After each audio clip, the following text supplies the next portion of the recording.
Hello बच्चों, कैसे हैं आप? बच्चों, हमने पिछली जो वीडियो थी वो हमारी थी डिजेनरेसी की कि लीनियर प्रोग्रामिंग प्रॉब्लम में डिजेनरेसी बनती है।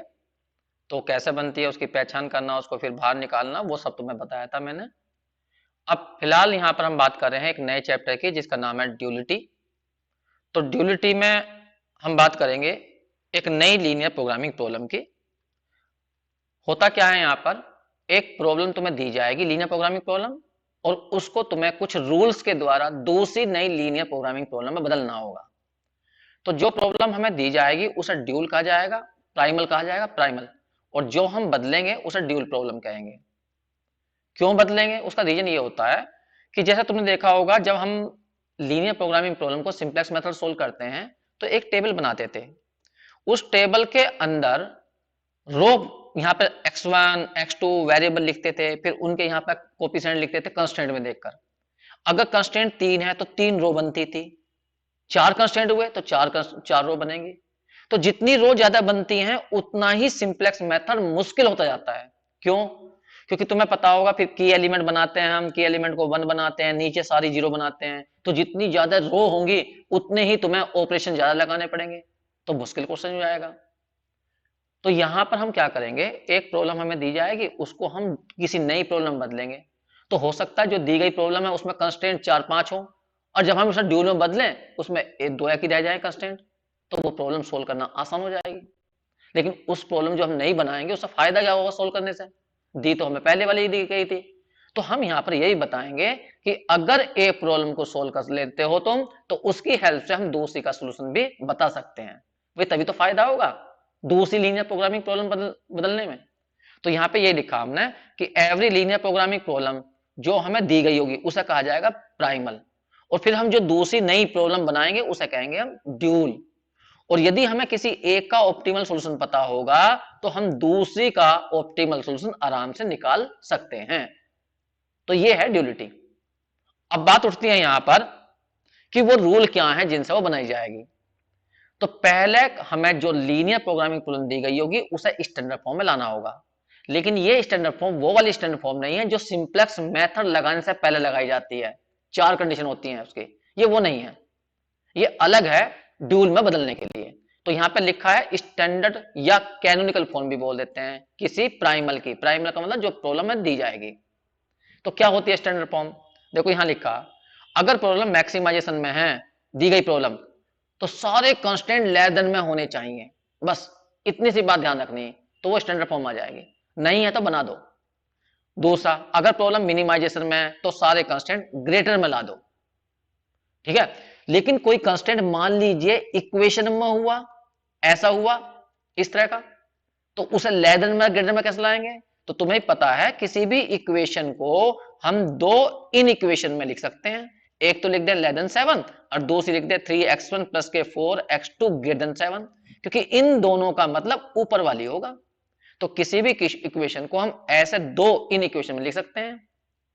फिर तुम उसे लेस में बना लो या ग्रेटर में बना लो। मान लो जैसे ये है लेस में और तुम्हें ग्रेटर में बनानी, तो दोनों साइड में माइनस की मल्टीप्लाई कर दो, ग्रेटर में आ जाएगी। भाई अगर मान लो नीचे वाली तुम्हें लेस में बनानी, तो दोनों साइड में मल्टीप्लाई कर दो माइनस की, क्योंकि माइनस की मल्टीप्लाई कर तो ही इंक्लूडिव चेंज हो जाती है। तो ध्यान रखना, अगर कोई कंस्टेंट इक्वेशन में दिया हुआ है और तुम्हें उसको इन इक्वेशन में बदलना, तो दो में बदल दो इस तरह से, एक लेस में और एक ग्रेटर में। लेस देन इक्वल टू और ग्रेटर देन इक्वल टू। ठीक है। अब यहां ध्यान रखना, यदि प्रॉब्लम मैक्सिमाइजेशन में तो लानी कैसी है तुम्हें? लेस देन इक्वल टू में। और यदि मिनिमाइजेशन में है तो सारे कंस्टेंट लाने हैं ग्रेटर देन इक्वल टू में। बस इस बात का ध्यान रखना। तो ये स्टैंडर्ड फॉर्म कहलाती है। ठीक है। तो सबसे पहले तुम्हें स्टैंडर्ड फॉर्म में लाना होगा, फिर कुछ रूल्स हैं, उन रूल के द्वारा बदलना होगा। जैसा कि यहां पर लिखे मैंने रूल्स, ये लिखे हैं। सबसे पहला रूल, सबसे पहले जो भी प्रॉब्लम दी गई है उसे कैनोनिकल फॉर्म में बदलो या स्टैंडर्ड फॉर्म में चेंज कर लीजिए। उसके बाद जो तुम्हारी ऑब्जेक्टिव फंक्शन दी गई है, अगर वो ऑब्जेक्टिव फंक्शन मिनिमाइजेशन में दी गई है तो ड्यूल जो बनेगा वो मैक्सिमाइजेशन में बनेगा। अगर प्रॉब्लम मैक्सिमाइजेशन में दी गई है तो ड्यूल जो बनता है वो मिनिमाइजेशन में बनेगा।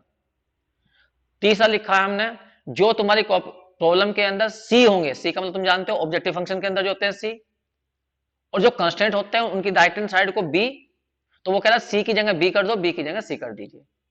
ठीक। चौथा नियम है, जो जहां पर लेस देन आ रहा है वहां पर ग्रेटर कर देना, जहां पर ग्रेटर आ रहा है वहां लेस देन कर देना। पांचवा जो रूल है कि जो तुम्हारा ए मैट्रिक्स होता है जिसे हम कोफिशिएंट मैट्रिक्स कहते थे उसका ट्रांसपोज कर दीजिए। तो ये 5 रूल हैं कि सी लीनियर प्रोग्रामिंग प्रॉब्लम को ड्यूल में चेंज करने के लिए। जैसे कि मैंने यहाँ पे एक लिखी है क्या लिखा है, वैसी मैट्रिक्स फॉर्म लिखी है मैंने, कोई प्रॉब्लम नहीं दी, मैंने बताया है यहाँ पर। मान लीजिए जो प्रॉब्लम दी गई है उसे हम कहेंगे प्राइमल, और वो प्रॉब्लम ये है। देखिए ऑब्जेक्टिव फंक्शन मैक्सिमम में कंस्ट्रेंट मैंने लिए हैं मैट्रिक्स फॉर्म में, ये लिखे और लेदर में लिखे हैं। तो मैंने जानबूझ के ये प्रॉब्लम स्टैंडर्ड फॉर्म लिख रखी है कि ऑब्जेक्टिव फंक्शन मैक्सिमम में है तो सारे कंस्ट्रेंट लेस में होने चाहिए, तो लेस में है तो अब इसे ड्यूल कैसे बनाया जाएगा। तो ड्यूल जो होगा नई प्रॉब्लम कैसे बनेगी, अगर ये मैक्सिमम में है तो ड्यूल बनेगा मिनिमम में।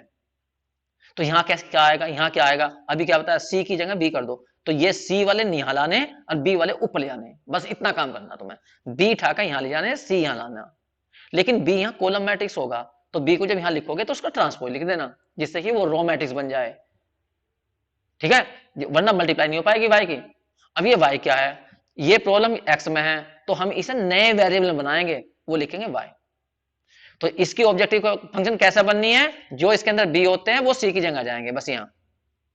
अब कंस्टेंट कैसा बनने हैं, कंस्टेंट जो ये कंस्टेंट ना, इस कंस्टेंट को ध्यान से देखो, इसमें ए की जगह तो ए डैश कर दोगे, ये कर दिया, एक्स की जगह वाई कर लोगे, और जो ये इंक्लूटी है लेस देन वाली उसे ग्रेटर में बदल दोगे, अब बी की जगह सी लिया आओगे, ऊपर वाला सी यहां लिया आओगे, बस इतना चेंज करना तो नई प्रॉब्लम तैयार हो जाएगी।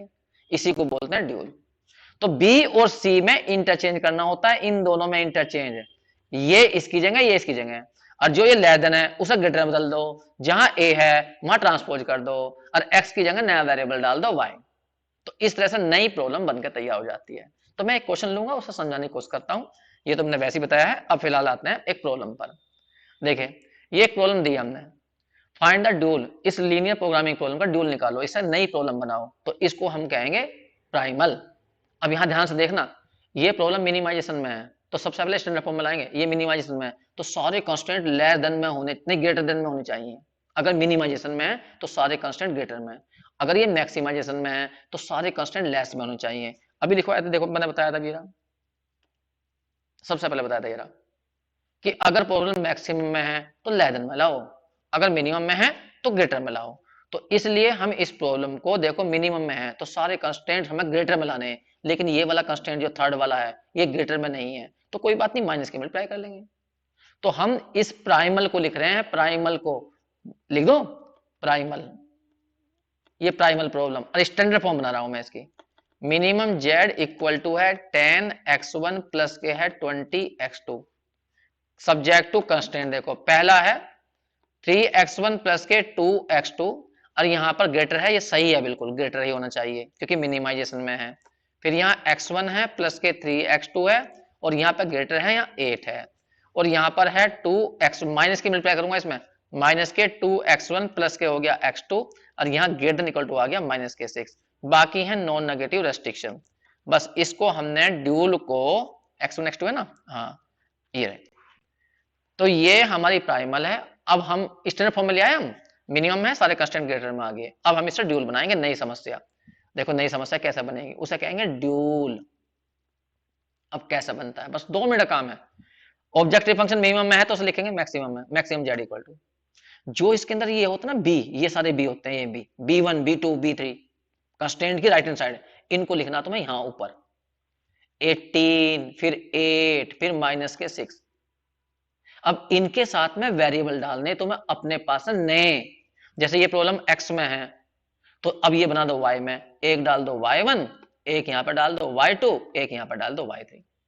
इसका मतलब ध्यान दो ऑब्जेक्टिव क्या बनेगा इसमें कि भाई जितने बी होते हैं B1 B2 B3, जितने कंस्टेंट होते हैं, कंस्टेंट जितने होंगे उतने ही तो बी में रहेंगे, तो जितने कंस्टेंट होते हैं तो ड्यूल में उतने ही वेरिएबल्स बनते हैं, क्योंकि एक बी से एक नया वेरिएबल, 8 से दूसरा वेरिएबल, -6 से तीसरा वेरिएबल।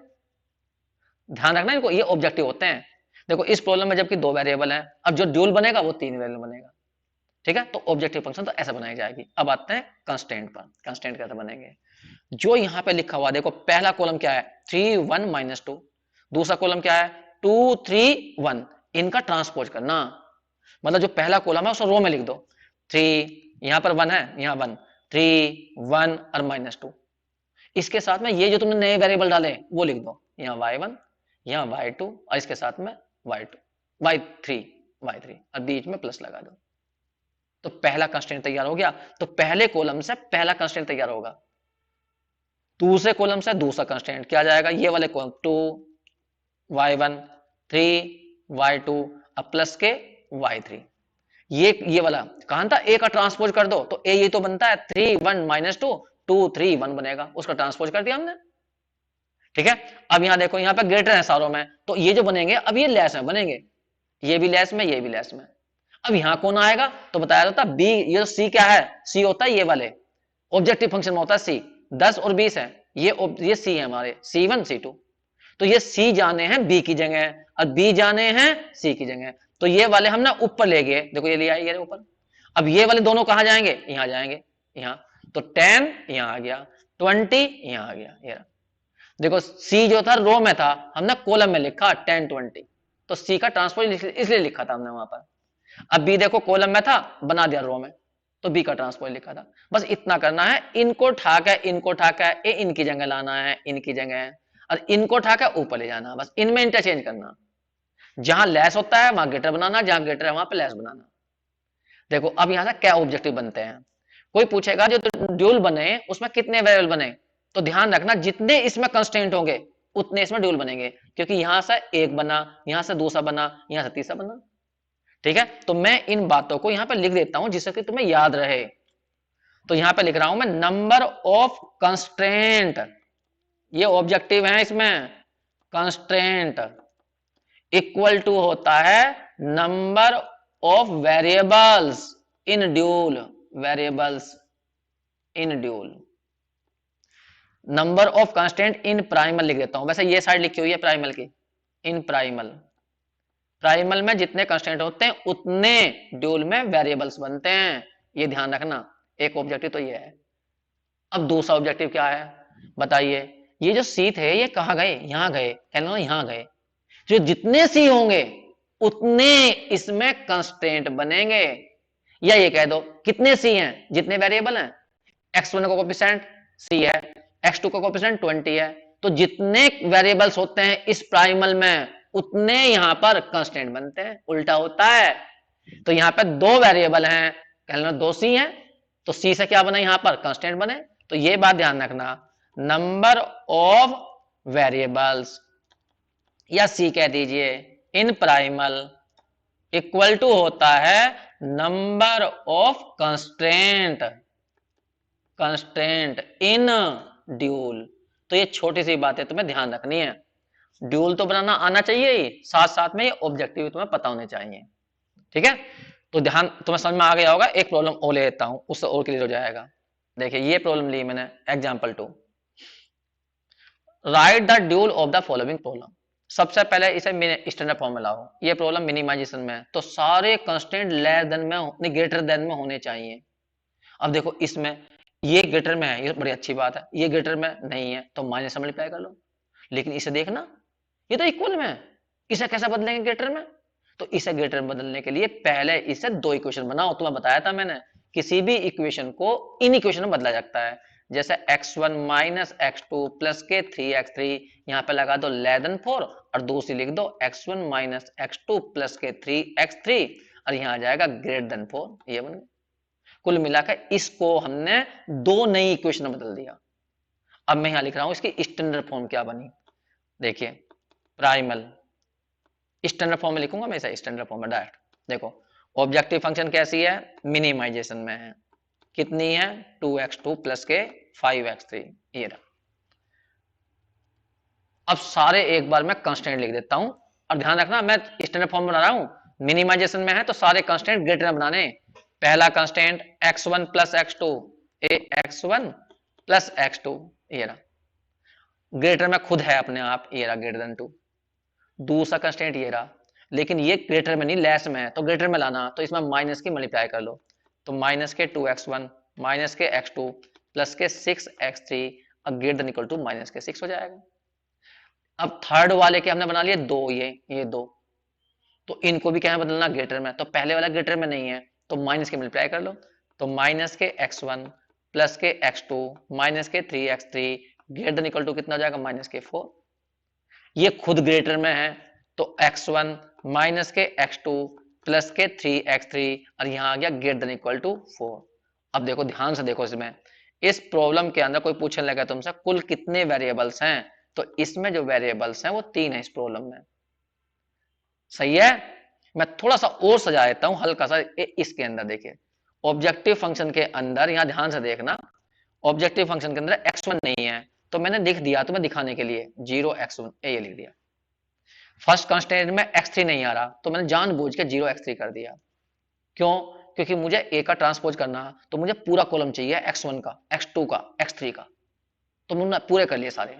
अब देखो ये स्टैंडर्ड फॉर्म में आ गया नहीं आ गया, मिनिमाइजेशन में सारे कंस्टेंट ग्रेटर में आ गए, देखो ये आ गया। सही है। ध्यान रखना ये दोनों जो बने हैं वो एक से बने हैं, थे तो कंस्टेंट 3 लेकिन हमने बना दिए 4। अब हम बनाएंगे यहाँ पे ड्यूल। बहुत आसान है ड्यूल, कुछ नहीं करना पड़ता। जो यहाँ पे सी हैं वो इनकी जगह और ये जाएंगे ऊपर की जगह। सही है। तो देखो मैं कैसे लिखूंगा, ध्यान सुनना। अगर ये मिनिमम में है तो ड्यूल बनता है मैक्सिमम में, मैक्सिमम जेड। देखो यहाँ पे 2 तो 2 लिखा मैंने और लिख दिया y1। फिर माइनस के 6 यहाँ लिख दिया y2। यहाँ पे माइनस के 4 तो मैंने लिखा y3। यहाँ पे है 4 तो मैंने लिख दिया प्लस के 4 y4। ये बन गया। याद करो मैंने क्या बताया था, जितने इसमें कंस्टेंट होंगे उतने इसमें वेरिएबल बनेंगे। सही है। अब देखो अब यहां पर आते हैं, बात उठती है किसकी, कंडीशन की, कंस्टेंट की। वो कैसे बनेंगे, बस जो यहाँ पे मैट्रिक्स है उसको चेंज कर दो, इंटरचेंज करो। फर्स्ट रो क्या है, 1 माइनस 2 माइनस 1 1, तो यहां लिख दूंगा मैं 1 माइनस 2 माइनस 1 1, मतलब पहला कॉलम पहली रो में डाल दिया। इसके साथ में वे वेरिएबल डालो जो तुमने ऊपर बनाए हैं, तो एक के साथ में y1, दूसरे के साथ में y2, यहाँ पर y3 और यहाँ पर y4। ये रहा। ठीक है, बीच में प्लस लगा दो अगर साइन नहीं है तो पहला कंस्टेंट तैयार हो गया। दूसरा बनाना तो दूसरा कॉलम लो यहां से। दूसरा कॉलम क्या है, 1 माइनस 1, तो 1 माइनस 1 प्लस 1 और फिर उसके बाद में है माइनस, वेरिएबल ये डालो y1 y2 y3 y4, ये डाल दिया। तीसरा कॉलम देखो ये रहा 0, तो 0 y1 डाल दो। फिर दूसरा कितना है 6 y2, फिर तीसरा माइनस के 3 y3 और फिर चौथा प्लस के 3 और y4। ये रहा। तो कंस्टेंट कितने बने, ये रहे कंस्टेंट, जितने इसमें वेरिएबल होंगे, 3 वेरिएबल थे इसमें, तो इसमें वेरिएबल तो इसमें उतने ही कंस्टेंट, जितने इसमें कंस्टेंट उतने ही वेरिएबल। बस इस बात को ध्यान रखो। 1 2 3 4 4 4 कंस्टेंट थे तो 4 वेरिएबल बने, क्योंकि ये जो बी होते हैं ये सी बनाते हैं। सही है। अब यहाँ पे देखो, यहाँ पे क्या आएगा, ये सारे ग्रेटर में थे तो ये सारे लेस में बनेंगे, ये बन गए लेस में। अब यहाँ कौन आएगा बताया होता, सी की जगह बी आ जावे और बी की जगह ये ऊपर उठ के यहाँ पहुंच जा, तो ये वाले नीचे आ जाएंगे। अब 0 आ जाएगा यहाँ, फिर आ जाएगा 2 आ जाएगा यहाँ, और फिर कितना आ जाएगा 5, बस ये आ गया। तो बस तुम्हें ये ध्यान रखना, ये वाले उठ के यहाँ आते हैं इनकी जगह, इनकी जगह यहाँ यहाँ, और ये वाले ऊपर जाते हैं, बस इतना ध्यान रखना और कुछ नहीं करना। ठीक है, ये बन गया इसका ड्यूल। यहाँ पे लिख देंगे भाई y1 y2 y3 y4 are greater than equal to 0। अब मैं तुम्हें यहाँ पे एक ऑब्जेक्टिव और बताता हूं नया। अब यहाँ ध्यान से देखना, इस प्रॉब्लम में ध्यान से देखो। यहाँ देखो y3 y4, यहाँ पर जो हमने ये दो एक इक्वेशन दी ना, इक्वेशन से दो कंस्टेंट बनाए थे, ये बनाए थे, तो 4 और ये वाला 4, यहाँ देख लो, यहाँ पे देख लो -4 और 4 ये ऊपर गए थे। यहाँ भाई ये बी थे ना तो सी की जगह जाएंगे ना, तो यहाँ देखो y3 y4, यहाँ देखो y3 y4, यहाँ देखो y3 y4, यहाँ देखो y3 y4, यहाँ देखो, बस इसमें ये तो ये है। इनके कोफिशिएंट चेक करो, अगर मैं यहाँ माइनस के 4 कॉमन ले लूँ तो यहाँ y3 माइनस y4 बन जाएगा। इसमें -1 कॉमन ले लूँ तो y3 माइनस y4, इसमें +1 कॉमन ले लूँ तो y3 माइनस 4, तो एक से नहीं बैठे सारे में, सारे में। तो मैं इस प्रॉब्लम में थोड़े वेरिएबल कम कर सकता हूं चाहूं तो। कैसे, मैं इसमें -4 कॉमन ले लूंगा 1 मिनट के लिए, तो मैंने क्या माना, y3 माइनस y4 को एक नया नाम रखा y5, या बहुत से लिख देते हैं, चलो y5 ही कह दो, y5 कह दो, या चलो y5 कह दिया, ये रहा। तो मैंने y3 माइनस y4 को y5 लिख दिया। सही है। जब मैंने इसे y5 लिखा तो देखो ये ड्यूल कैसा बनेगा, अब मैक्सिमम z इक्वल टू यहाँ लिखेंगे 2y1 माइनस के, मतलब मैं इसका आंसर चेंज कर रहा हूँ थोड़ा सा, ड्यूल तो यही है, इसको बदल के दिखा रहा हूँ तुम्हें कि हाँ वेरिएबल कम कर सकता हूँ मैं इसमें। ठीक है, माइनस के 6y2 माइनस के 4 कॉमन लिया हमने, तो यहाँ बन गया y5। ये सही है। फिर यहाँ पर आ जाओ, इसमें देखो यहाँ पर ये नुके नु लिखे जाएंगे। पहले वाला क्या है, y1 माइनस के 2y2। एक मिनट में इधर कर लेता हूँ प्रॉब्लम को, हो सकता है मेरे फेस पर आ गया ये सारा। यहाँ पर देखो, यहाँ पर y1 माइनस के 2y2 माइनस के y3 प्लस के y4, ये रहा। और यहाँ पे हाँ एक मिनट, इसमें कॉमन तो लिया नहीं, कॉमन तो लो इसमें। तुमने यहाँ पे माइनस के 1 कॉमन ले लिया इस वालों में, तो y3 माइनस y4 आ जाएगा, उसे ले सकते हैं हम y5। ये आ गया y5 less than equal to 0।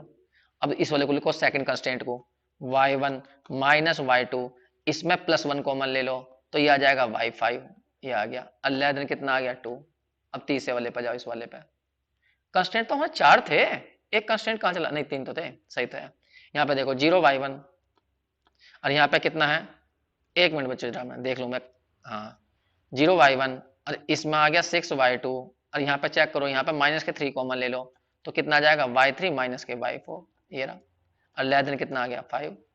अब यहाँ पे ध्यान देना, और एक मिनट फिर गलती हो ही जाती है जल्दीबाजी में, ये रहा माइनस के 3 कॉमन लिया था, तो यहाँ y5 आएगा ना, ये रहा लेस देन 5, ये रहा।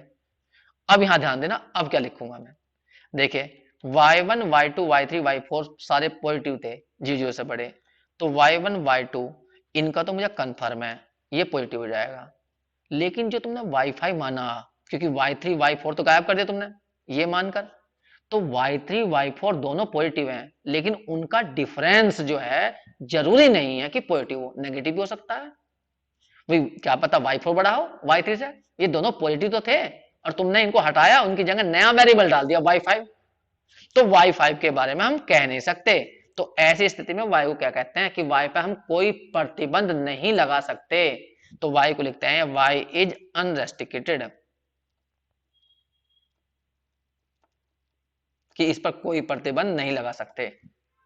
तो इसमें एक ऑब्जेक्टिव आ गया कि अगर कभी तुम्हें ऐसा दिखाई दे जाए प्राइमल के अंदर, कभी ये इक्वेशन बनी हो, कभी इक्वेशन हो, कभी भी इक्वेशन हो, कंस्टेंट के अंदर ये इक्वेशन बन रही हो, तो तुम्हें दिखाई दिया कि इससे ही तो 2 ये नए बने थे, और ये जब ये 2 नए बने तो इनसे ये बने माइनस के 4, तो ये वाले यहां गए, तो तुमने देखा होगा ये वाले सेम होते चले गए, ये वाले सेम होते चले गए।